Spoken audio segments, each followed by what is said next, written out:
Hey guys, welcome to my channel. My name is Ellie and we are in Universal Orlando.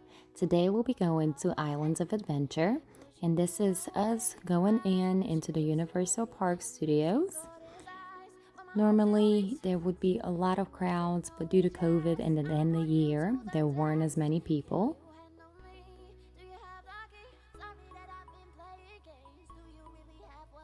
In the beginning, before the parks, there's a lot of restaurants, nightlife, shops, and anything that you can think of.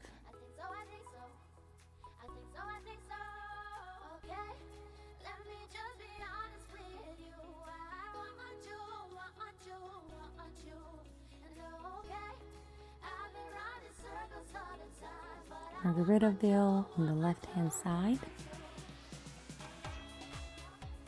And going back to before we entered, for anybody who's been to Universal, you know that the line in the crowd here is crazy, insane. This is an hour after opening and there was barely anybody going in.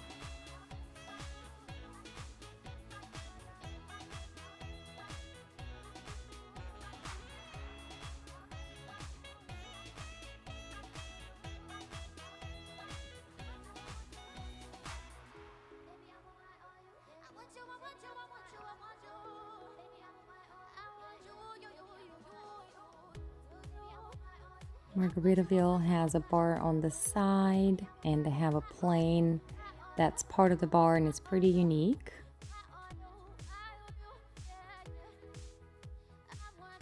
The chocolate factory is on the right side and we are finally in. In the beginning of Islands of Adventure, there is a lot of souvenir shops. Little places you can get your Christmas decoration from. It's a really cool store for Christmas decoration in there. Or ornaments, I should say.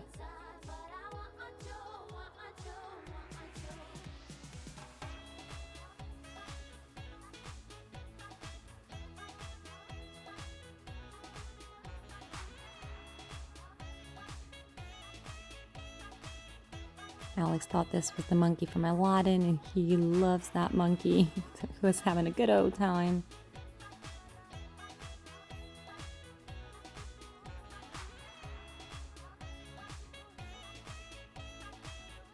We love the feel of adventure, of Islands of Adventure.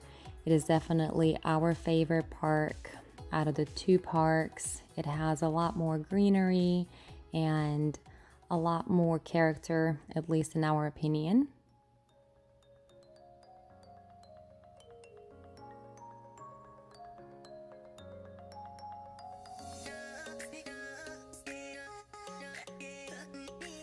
That's the big Hulk ride.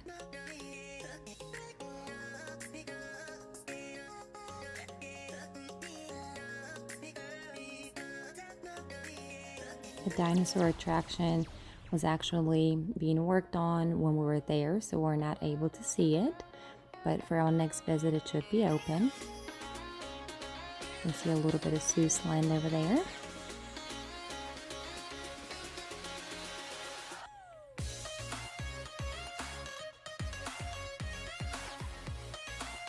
In the superhero section, which is probably the boys' favorite section since Spider-Man is located in there. And that's one of their favorite rides to go on to.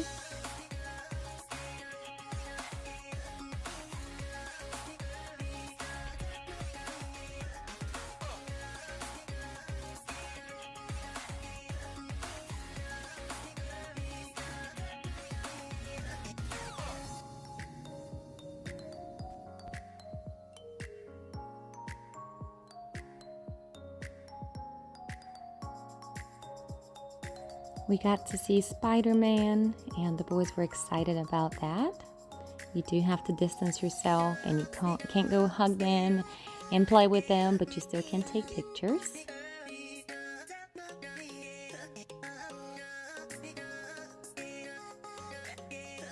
And this video is broken down to 2 sections per se. We were there one day, so the first 10 minutes or so are from the first day, and the second 10 minutes or so are from the second day.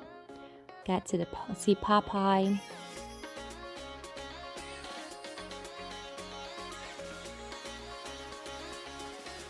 Some of the rides weren't open on the first day, so luckily they were open on the second day.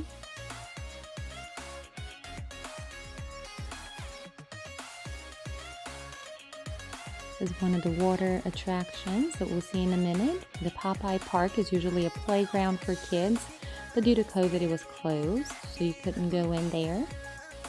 You get to see the water attractions, which we did not get to go because it was a little bit too cold for our liking to get wet.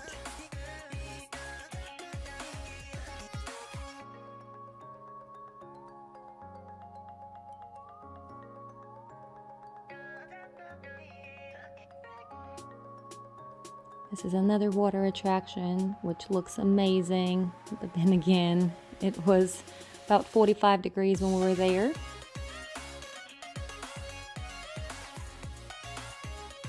The King Kong is amazing. The line was super big by the time we got to Universal, so we saved it for the second day.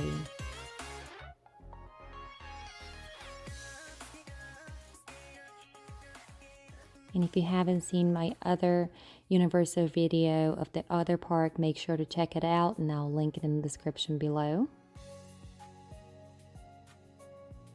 The line for Spider-Man. So even though there weren't that many people, we had to be spaced out 6 feet apart from everybody. And it took about the same time as it normally would, which was about 60 to 90 minutes. But considering with everything that's going on, I didn't think that was that bad. But there weren't that many crowds, and this is inside on our way to the attraction. There were TVs. You can follow up with the story or articles. Once we were done with that attraction, we headed over to Seuss Landing. That's Alex's favorite part of the whole entire resort. I was looking forward to seeing Thing 1 and Thing 2. He normally spends every little segment of time that they come out. I think they come out every 2 hours regularly. And there he goes. He's seen Thing 1 and Thing 2. He was looking for them. The park on the left side was actually closed. That's another playground park that was closed due to COVID. And again, same thing with all the characters. You can't go touch them and see them. You can only take pictures from far away. The Cat in the Hat ride, Alex's favorite. We enjoyed it a lot. It's a lot like the book. This is inside of it.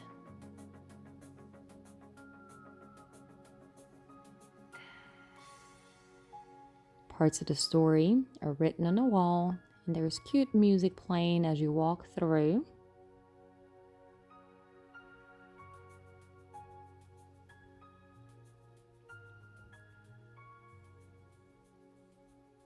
And once you get onto the ride, it's very similar to the story, like I said, and it takes you around in a circle and you come back from where you started. Once we were done with this ride, we went to the carousel, which is right there to the left with the very colorful Dr. Seuss characters that you normally would see. 1 fish, 2 fish, red fish, blue fish.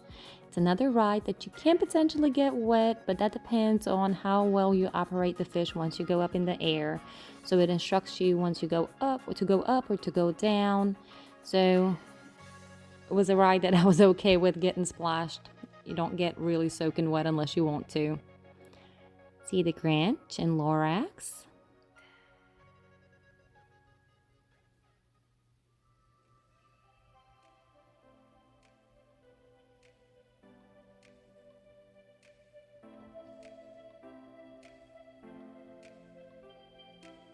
And they're still very interactive. You just can't go close to them.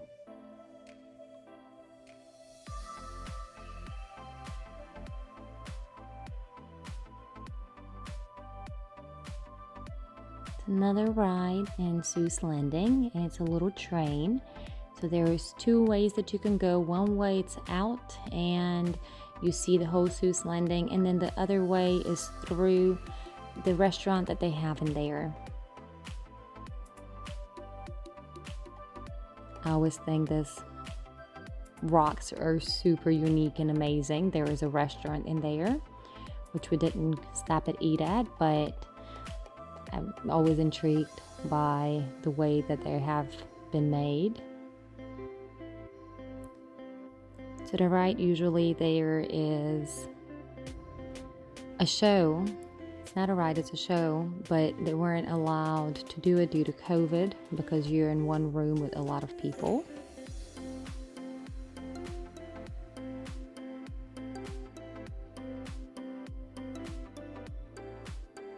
I love the Eastern aspect of this area. It's really unique and the music matches the mood of it.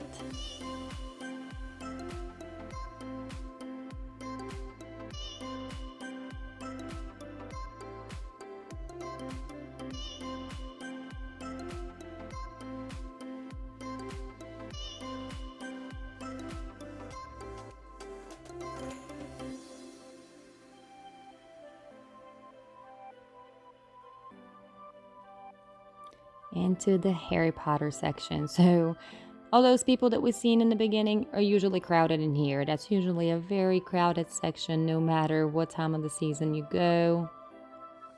And it wasn't as bad as usual, but still a little bit more crowded than the rest of the park.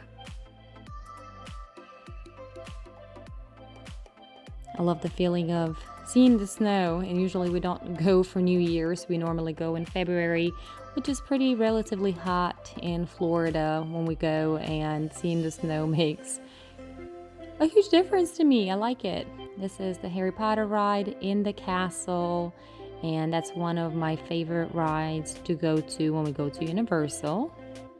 It's a roller coaster ride.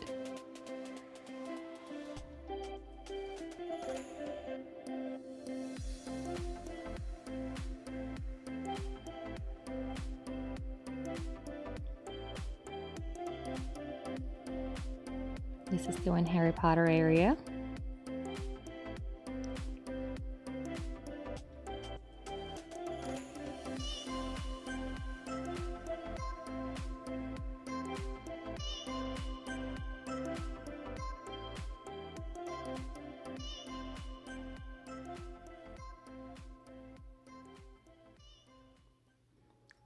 I think second day is starting for us here. So we'll see the rest of the attractions.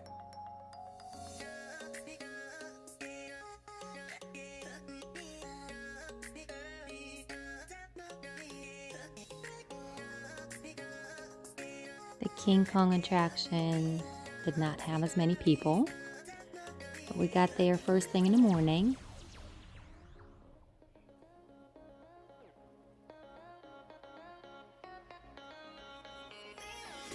And Alex likes the attraction, and you see the train to the left right now leaving with all the people.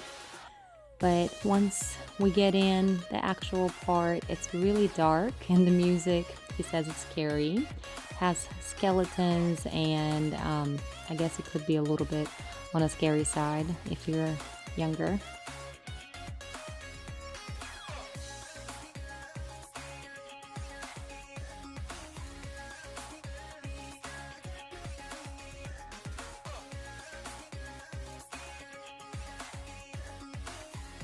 And everybody was really strict on wearing masks, which was great because there was a lot of people at the lines, and you would have workers constantly tell people to put their mask on, but you can take them down if you're taking a picture, and that was about it, which was great.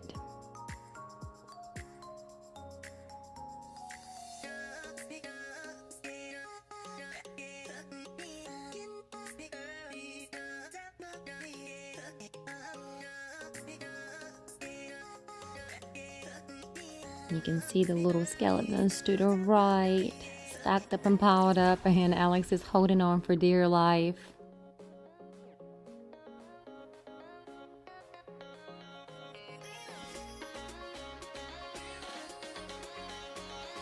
In this room, they had this witch-looking creature that was speaking, and the music was very eerie, so that's the part that I was saying that it could be a little bit scarier for younger children or people that don't like to be in the dark.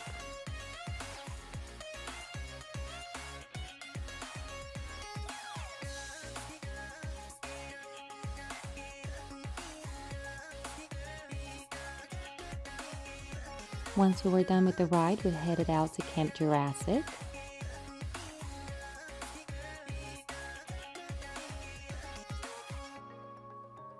It's a beautiful scenery in there. They normally have a playground once you get off the ride that you can play, and we normally spend about 2 hours having a snack break or a lunch break while the boys play. We lay down. It's a very calm area where it's shady for the most part, but that was all shut down. You can only ride the ride, and this was one of the rides that was actually closed last time. In the beginning of the video, they had some technical difficulties, but it was open and working when we went back.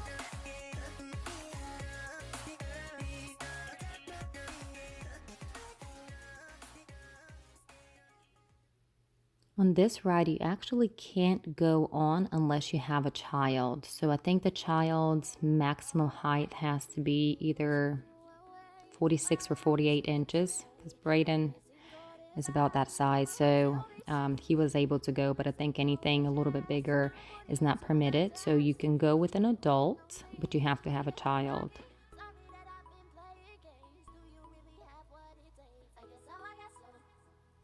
And this is Roddy and Alex coming back, and this is what the ride looks like. The first time we got on it, I actually thought it was pretty scary for little children because the minimum requirement is 36 inches or 38 inches. And the first time Alex did it, he was kind of scared, didn't know what to expect from it.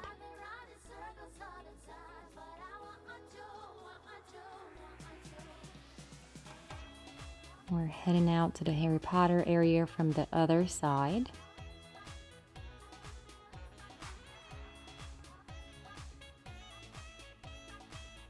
The Dinosaur Museum and Dinosaur Rides were not open when we were there. The museum, for the purpose of COVID, and the ride was still not done.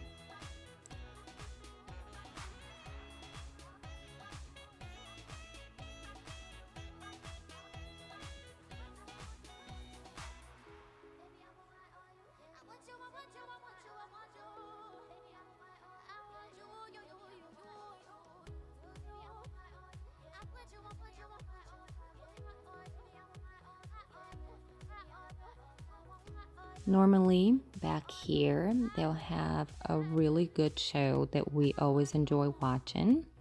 It's Sinbad the Sailor, and they have acrobats and a huge ship, and it's really well done. However, it was not open. And actually, it was not open last time we were here in February, so it may not be that anymore. They may be transitioning it to something else. I'm not exactly sure.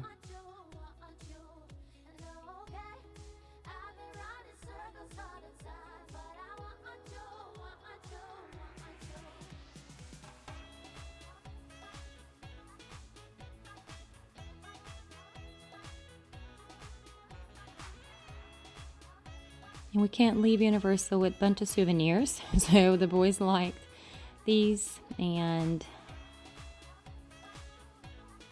we're back around the corner in the eastern section that I like so much, heading out to Sue's Landing.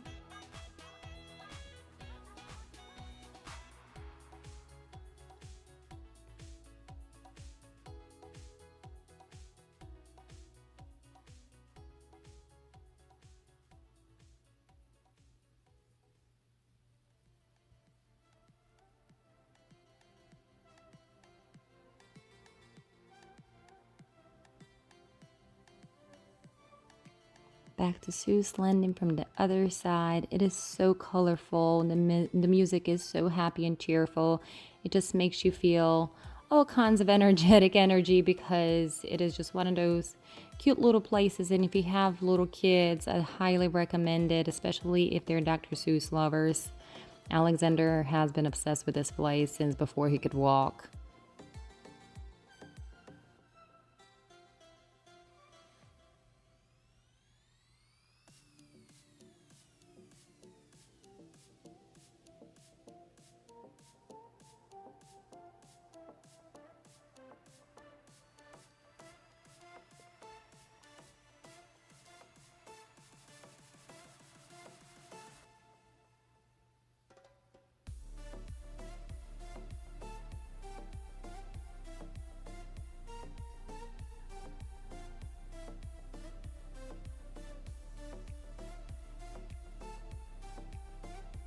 This is for the train ride. You'd go all the way up and around until you get there. And there's little stories on the wall as part of the story that you're about to listen to once you take the slow train ride and look around the park. The views are spectacular from the train, so I highly recommend it. And look how colorful the carousel is. It's probably one of my favorite things to look at. It just makes me happy looking at all the colors all together. We made a lot of coins. So you know the little machines that you put 50 cents in and 1 penny and make a picture out of something? We probably collected over 50 of those while we're in Universal. They're all over the place. If you guys have enjoyed this video, please go ahead and like. If you haven't subscribed to my channel, you know what to do, and don't forget to turn on the notification button, and definitely stay tuned for more videos of our travels coming up. And that is it, you guys. We are exiting the park. This is the last final bit. Once we exit the park, you're back at Margaritaville and all of the shops and restaurants. Just in case, if you have not eaten in the park, you are definitely going to find something for everybody's taste. See you guys next time.